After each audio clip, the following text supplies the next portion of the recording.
අපි දෙන්නගේ ජීවිතේ තවත් එක ලස්සන දවසක් ලස්සන වුණ විදිහ ගැන තමයි අපි මේ ඔයාලට කියන්න හදන්නේ. ඉතින් ඒ තමයි අපේ වෙඩින් එකට කලින් අපි කරපු ට්‍රැඩිෂනල් ෂූට් එක ගැන. ඉතින් අපේ මේ ෂූට් එක ස්පොන්සර් ෂූට් එකක්. ඉතින් අපේ මේ ෂූට් එකේ මගේ ලස්සන කැන්ඩියන් එක කරේ ආසාරයා බ්‍රයිඩල් එකේ චමි අබේසේකර අක්කා. මේ තියෙන්නේ අපි ෆිටෝන් එකට ගියපු දවස. චනුගේ ඇඳුම් කරේ නිලම කිට් එක අභිෂේක් මණ්ඩපේ රුවන් විදානගේ මහතා. අපි ලංකාවට ලෑන්ඩ් කරේ පාන්දර 2ට විතර. ඒ වෙලාවේ නොහිතපු විදිහට කසුන් ආවා අපව සර්ප්‍රයිස් කරන්න එයාපෝට් එකට. ඉතින් ඒ ඇවිල්ලා කසුන් අපිත් එක්ක උදේ වෙනකම් හිටියා. මොකද අපි තීරණය කරලා තිබුණේ ඊට පහුවෙනිදා උදේ ආපහු අපේ ෆ්‍රී ෂූට් එකේ නිලම ගිට් එකට මෙෂර්මන්ට් ගන්න කොළඹ අපි ආපහු එමු කියලා. ඉතින් ඊට පස්සේ අපි කෙලින්මම ගෙදර යන්න නැතුව අපි අභිෂේක් මණ්ඩපේ කොළඹ බ්‍රාන්ච් එකට ආවා අපේ මෙෂර්මන්ට් ගන්න. ඉතින් චනෝගේ අපි නිලම කිට් එක බාර දුන්නේ කසුන්ටම තමයි සිලෙක්ට් කරන්න. මොකද එයා තමයි හැමදේම බලලා කරේ. ඉතින් ඒක හින්දා අපි කසුන්ටම දුන්නා නිලම කිට් එකත් සිලෙක්ට් කරන්න.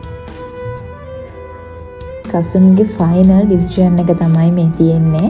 ඉතින් ඇත්තට මේක ගොඩක් ලස්සනයි.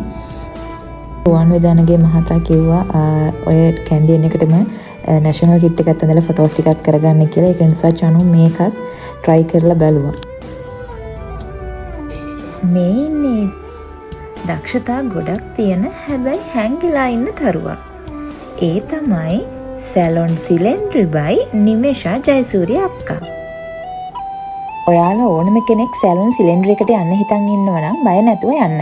නිමේෂා අක්කා හරිම කයින්ඩ්ලි. එයාත් එක්ක කතා කරලා ඔයාලට කැමති විදිහට ඔයාලගේ වැඩේ කරගන්න පුළුවන්. ඉතින් ඊට පස්සේ අපේ ෆොටෝස් කරේ අපි කවුරුත් දන්න සිලෝන් එලිගන්ස් බයි ඉන්දුසර විජය වික්‍රම මල්ලි. ඉතින් එයා කිව්ව වෙලාවටත් කලින් ඇවිත් තිබුණා. ඉතින් ඒක නිසා සැලුන් එකේ ෆොටෝස් ටිකකුත් කරා. ඒ වගේම තමයි චනුව ඩ්‍රෙස් කරනකන් අපි සිංගල් ෆොටෝස් කරන්න පටන් ගත්තා. මොකද රුවන් විදානගේ අයියාගේ ඇසිස්ටන්ට් එන්න චුට්ටක් පරක් වුණා. සහ අපි එයා ඩ්‍රෙස් කරනකන් ඒ කාලයෙන් ෆොටෝස් ටිකක් අරගෙන අපේ අයිඩියා එකක් තිබුණා අන්තිම ෆොටෝස් ටික බීච් එකේ කරමු කියලා. ඒක නිසා අපිට බීච් එකට යන්නත් ඕන නිසා අපි සිංගල් ෆොටෝස් පටන් ගත්තා.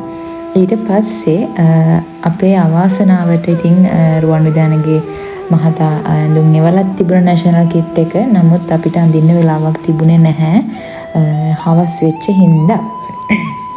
ඉතින් මෙන්න මේ විදිහට තමයි චනෝ එදා දවසේ නිලමේ මහත්තයෙක් විදිහට හැඩ ගැන්නුනේ. ඉතින් අපි ෆොටෝස් ලොකේෂන් එක විදිහට තෝරගත්තේ හික්කඩුව තියෙන සිරිසෙවන බංගලෝ එක. ඉතින් අපිට වුණ උනේ ඇන්ටික් ලුක් එකක්. ඉතින් ඒ නිසා මොකද ගොඩක් කැන්ඩියන් ට්‍රැඩිෂනල් ඩ්‍රෙස් යනවා නම් ඉතින් ඒවා ගොඩක් මැච් වෙන්නේ සාම්ප්‍රදායික විදිහට කරනකොට. ඉතින් බංගලෝ එකක කරොත් තමයි. ඒක නිසා අපි මේ තැන තමයි තෝරගත්තේ. ඉතින් ඊළඟට අපි අපේ නෙක්ස්ට් ෆොටෝ ලොකේෂන් එකට ගියේ. අපි තෝරගත්තේ සීනිගම බීච් එක. මොකද බීච් එක කියන්නේ මමයි චනුයි දෙන්නම ගොඩක් ආස තැනක්. අපේ එන්ගේජ්මන්ට් එකේ ෂූට් එක, ෆ්‍රී ෂූට් එක, එතකොට වෙඩින් එකේ මේ ෆ්‍රී ෂූට් එක හැම තැනටම බීච් එක අපි ටච් කරගත්තා. මොකද අපි දෙන්න ගොඩාක් කැමති ප්ලේස් එකක්. ඉතින් මේ ලස්සන හැමදාම හොයාගන්න නැති කාලෙකට විතරක් තියෙන කැට්ලියා මල් බොකේ එක අපිට කරලා දුන්නේ ප්‍රමෝද බෝයාස් එකෙන්. ඉතින් සැලොන් එකේ අක්කයි කසුමයි කිව්වේ ඔයා ගොඩාක් ලකි. මොකද මේ ෆ්ලවර්ස් හැම කාලෙම ගන්න නෑ කියලා.